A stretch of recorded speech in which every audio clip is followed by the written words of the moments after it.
Là, tu vois, si tu compares l'entraînement masculin à l'entraînement féminin, on entraîne les femmes comme des hommes. Sauf qu'à les entraîner comme ça, les femmes ont 4 à 5 fois plus de chances de se blesser par rapport à un homme. Donc tu vois, c'est énorme de ne pas les prendre en compte, c'est un risque en fait pour la sportive. Aujourd'hui, je pense que le plus que tu peux apporter, c'est une éducation envers les personnes qui n'ont justement pas ce savoir. C'est ça, absolument. Les coachs, ils n'apprennent pas ça. Les femmes, elles ne l'apprennent pas non plus. Donc il faut bien que quelqu'un le fasse. Voilà. Et c'est pour ça qu'il y a Gaëlle. C'est pour ça qu'il y a Gaëlle. Bonjour à toutes et à tous, j'espère que vous allez bien. Aujourd'hui, nouveau format pour NERS, puisqu'on teste le format podcast. Et qui de mieux pour ce premier podcast que Gaëlle, la première Spécialiste. Alors, la première spécialiste en physiologie féminine et performance. C'est ça. Gaëlle, merci beaucoup. Merci beaucoup plaisir. d'avoir honoré cette invitation. Sans plus tarder, est-ce que tu peux te présenter pour nos viewers ? Carrément. Alors moi, les viewers, je suis Gaëlle Etienne. Je suis spécialiste en physiologie féminine et en performance sportive. Donc mon but, c'est de comprendre ou de faire comprendre le fonctionnement féminin, le fonctionnement de la physiologie féminine pour l'appliquer à la performance sportive dans le but évidemment d'optimiser la performance. Suite à cette super présentation, on va sans plus tarder commencer le premier sujet. C'est comment en fait est-ce que les menstruations influencent le quotidien sportif ou non sportif d'une femme. Ok, alors du coup il y a deux choses à différencier. Tu as les menstruations, qui est le fait de perdre du sang, et le cycle menstruel, qui est la totalité du concept qui s'étale sur un mois. Donc pour répondre à ta question précise, comment les menstruations influencent la performance, tout simplement, si elles ne sont pas gérées et qu'elles créent des symptômes, donc tu as de la douleur, tu perds du sang, tu as de la fatigue, c'est pas confortable et tu as peur de la fuite, c'est juste chiant, donc forcément ça gêne la performance. Après, si tu parles au global du cycle menstruel, là, comment est-ce qu'il influence la performance ? On est plutôt sur un truc un peu plus complexe, avec des variations hormonales, notamment de l'oestrogène qui s'occupe de la résistance des os, de la réparation des muscles, de la récupération et des ligaments, et la progestérone qui, elle, vient influencer la variabilité cardiaque, la capacité cardiaque, la VO2 max, la température du corps et donc la récupération. Donc en fait, les variations de ces hormones fait qu'il y a des moments plus propices à de la performance en endurance, par exemple, des moments plus propices à la création musculaire. Et donc en fait, le but, c'est de s'adapter à tous ces changements-là. Et toi qui as l'habitude d'aborder ce sujet au sein de clubs ou autres structures, est-ce que tu sens que c'est encore assez mis sur la table ? Ça reste tabou.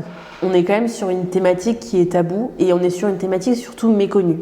C'est-à-dire que quand on explique tous les risques de blessures qu'on peut avoir en plus par rapport au cycle menstruel, toute la performance qui est ratée, toute cette performance qui n'est pas utilisée, en fait, ces phases-là qui ne sont pas vraiment optimisées jusqu'au bout, on pique un intérêt.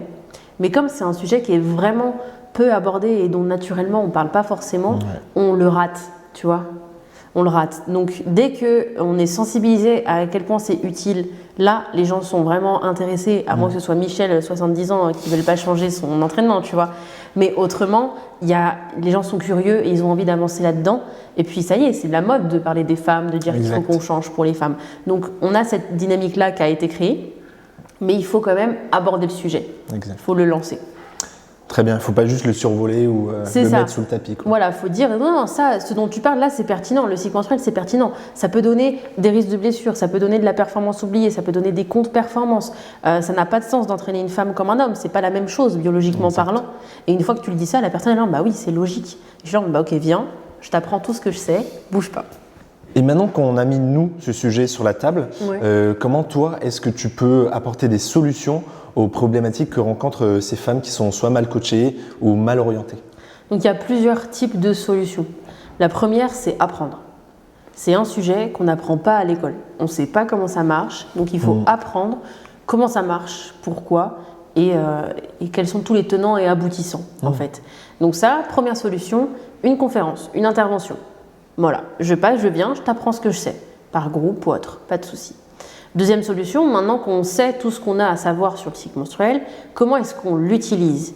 Pour l'utiliser, il faut savoir comment il est. Il faut connaître par cœur son corps et son cycle menstruel. Donc deuxième solution, suivre son cycle avec une app, un tableau Excel, l'app que je suis en train de créer. On s'en moque, enfin même si c'est la meilleure, je la conseille quand même. Mais voilà. Deuxième solution, suivre son cycle pour savoir où on en est. Une fois qu'on sait où on en est, repérer par rapport à nos phases, comment est-ce que ça nous impacte. Est-ce qu'à ce moment-là, on est plus forte, plus faible? Est-ce qu'on se sent plus nul, mais finalement ça va? Est-ce qu'on se sent plus nul et on est plus nul? Qu'est-ce qui se passe? Quand on a toutes ces lumières-là, on va pouvoir définir des zones de notre cycle. Et par ces zones-là, programmer les entraînements. L'autre solution que moi je conseille et que je fais avec les athlètes que je suis, c'est une fois que tu as tes zones et que tu as calé les entraînements que toi tu désires, il faut aussi caler les entraînements biologiques logiques. À tel moment, tu crées plus de muscles. Bien. Tu sais que tu es forte. Ok. Tu peux mettre 5 entraînements dans ta semaine. Ok. On va en mettre 3 de renforcement musculaire pour créer une base musculaire solide, 2 de ton sport. La semaine d'après, tu crées moins de muscles. Par contre, tu es endurante. Tu es quoi? Tu es une cycliste? Ok. On va te mettre 5 entraînements d'endurance et 2 de renfort musculaire, parce que tu as déjà bien taffé la semaine d'avant. Tu vois? Et tu répartis comme ça sur ton mois. Le but, c'est que ton volume, c'est souvent on entraîne les athlètes par semaine. Oui, c'est ça. Et on dit, volume semaine, tu dois avoir tant. Bon. Là, le volume semaine, nous, il est décalé, mais le volume mois, c'est celui qu'on cherche. Voilà. Donc, solution numéro 3, correctement caler tes entraînements, les entraînements à toi, puis les entraînements biologiques logiques, pour aller chercher cette amélioration de performance. Ok, très bien. Voilà. Maintenant que tu nous as montré comment on s'organise sur la temporalité mensuelle, et si on regarde à la loupe, comment est-ce qu'on s'organise sur un entraînement ou sur une journée? Sur une journée ou sur un entraînement, il faut savoir où tu en es dans ton cycle menstruel et il faut connaître tous les symptômes qui vont incomber en fait la sportive. Normalement, le cycle menstruel, tu n'es pas censé avoir des symptômes. Quand tu as mal à la tête, quand tu as mal au ventre, mal au dos, la poitrine qui tiraille et autres, ce sont en fait des choses qu'on peut éliminer. À moins d'avoir une pathologie, je pense à de l'endométriose, du SOPK, tu vois. Si tu as mal parce que tu as des crampes, tu peux faire en sorte de ne pas en avoir. Donc le jour J, tu regardes ce que tu as ou ce que tu n'as pas. Si tu as des symptômes, il faut que tu travailles dessus pour les éliminer. C'est évidemment sur le long terme, tu ne vas pas les enlever aujourd'hui. Mais voilà, tu as mal au ventre, c'est de l'inflammation, tu fais de l'anti-inflammatoire. Tu as mal au ventre parce que ton muscle n'est pas entraîné, l'utérus c'est un muscle. Tu peux solliciter ce qu'il y a autour, renforcement profond. Tu as mal à la tête, tu bois de l'eau. D'ailleurs, buvez de l'eau tout le temps. Juste. Voilà. Vous êtes sportif, vous buvez de l'eau en fait, c'est 2 litres. Mais le but c'est ça, c'est tu fais le plan de tout ce qui te touche par jour. Une fois que tu as éliminé ce qui n'est pas essentiel, tu regardes où tu en es. Donc, en ce moment, par exemple, j'ai mes règles. J'ai aucun autre symptôme, j'ai mes règles. Sportivement parlant, c'est une phase de puissance. Contrairement à ce qu'on pense d'ailleurs. Une fois que tu n'as plus de symptômes, tes règles, c'est une phase de puissance.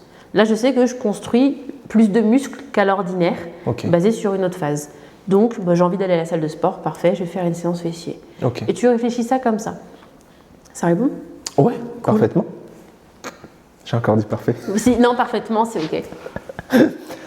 J'ai une petite surprise pour toi, Gaëlle. Au-delà de mes questions, il y avait quelques curieuses, notamment les abonnés, qui ont des questions pour toi. C'est vrai? J'adore. Ok. Alors, on va tout de suite attaquer la première question. Je suis prête. De Kitty, qui nous dit... Bonjour Bao, bonjour Ners. Moi, j'ai une question concernant cette phase de périménopause-ménopause. Je fais environ 6 heures de sport par semaine et je me rends compte que ça a un réel impact. Donc, j'aurais aimé avoir des conseils. Voilà, merci.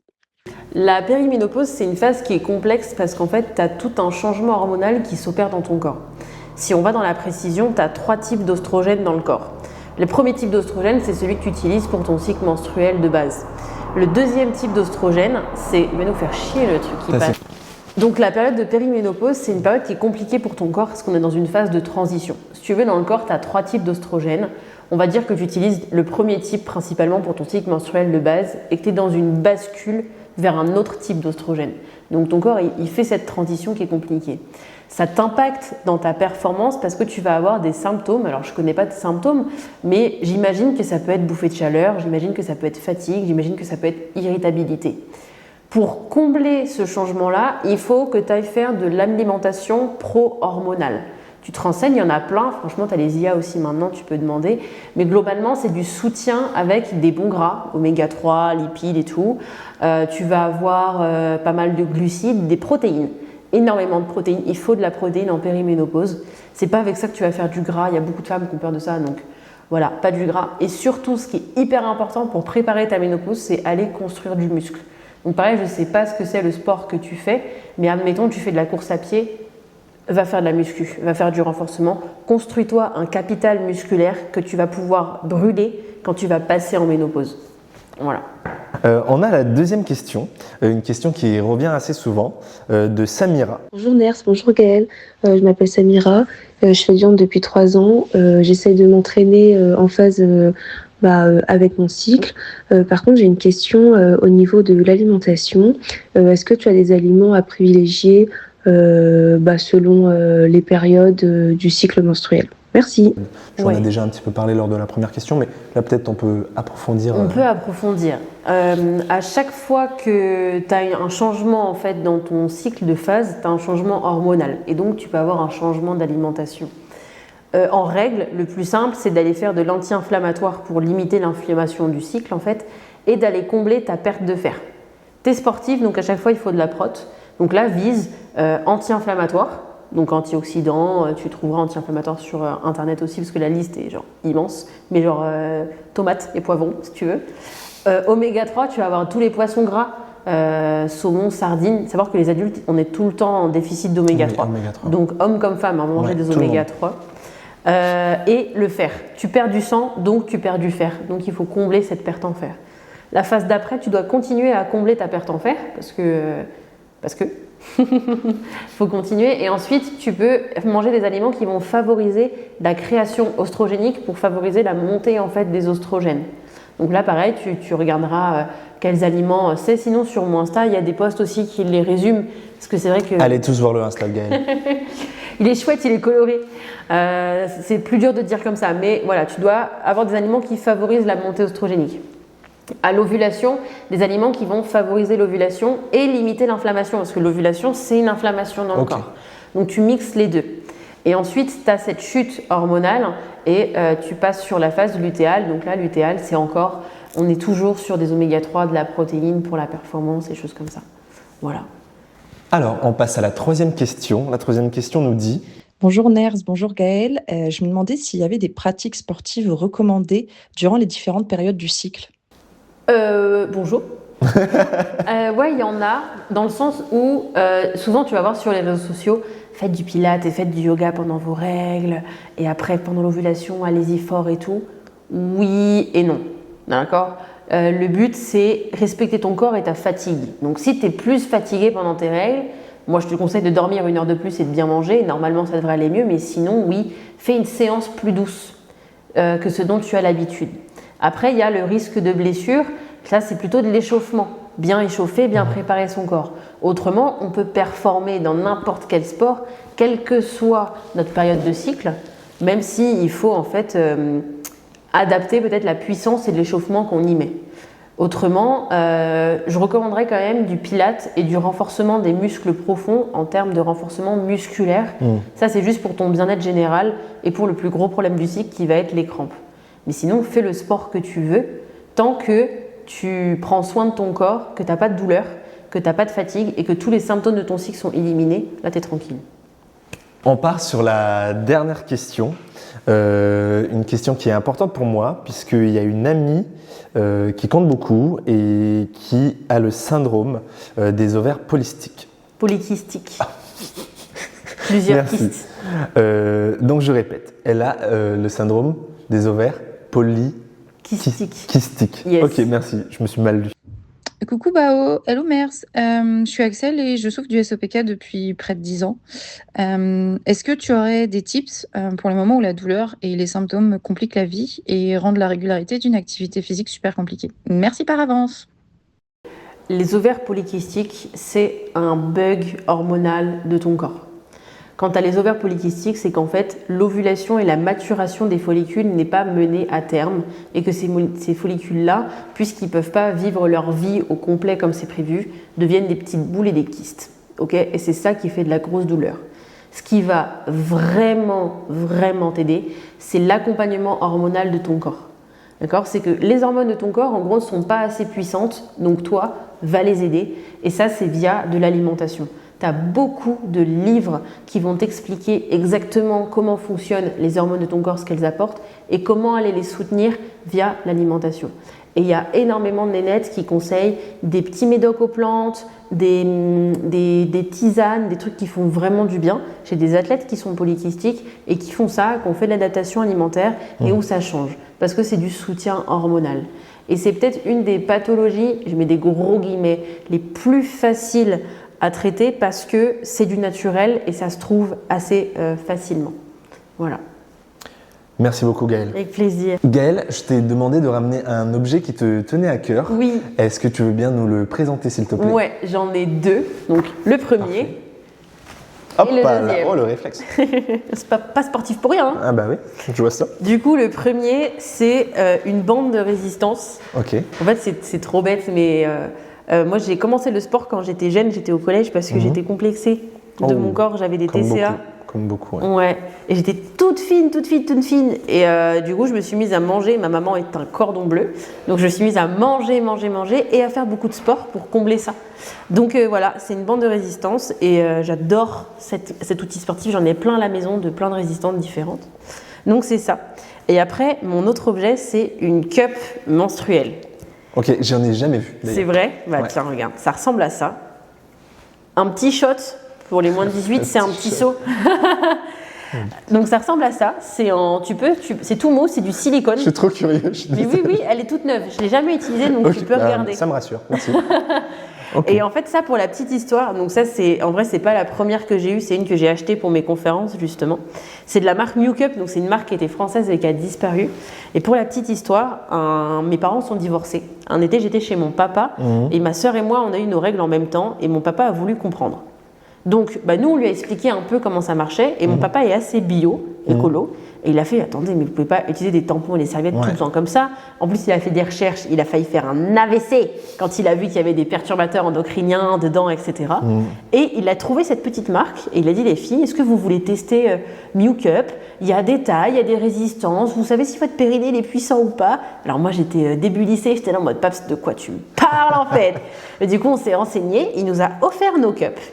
On a testé et ça a changé toute ma vie menstruelle.